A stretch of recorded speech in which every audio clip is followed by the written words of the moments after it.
С утра до вечера в местности Тюгахтей слышно шум инструментов, работает грузовая техника.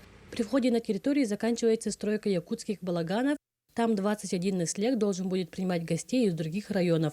А в соседней местности Кырбыюета воздвигает самый большой балаган. Субподрядчиком Уран-дизайн студии работает бригада предпринимателя Михаила Егорова. Внутренняя работа, отделка, все по традиционному будет. И отопление. Отопление это электрическое будет. И вот все материалы пока везут, и другие материалы по навигации будут. Строительство центральной местности тоже почти готово. Одной из самых важных построек – это Ал-Лукмас. В конечном итоге она должна выглядеть как настоящее дерево. Кора сделана из стекловолокна, будут даже листья, а украсят все прожектора по 8 штук на каждой ветке.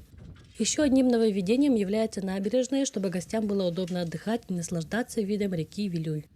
Где-то сейчас стройготовность 80-90% имеем. Но вот на оставшееся время, считай, у нас осталось почти месяц по контракту. Последние объекты должны быть завершены 15 июня. По плану все эти работы должны закончить и сдать в середине июня. К долгожданному Сэ-Холонхо место проведения будет полностью готово и встретит гостей со всей республики во всей красе. Валерия Золотарева, Александр Адамов, Верхнеуральск.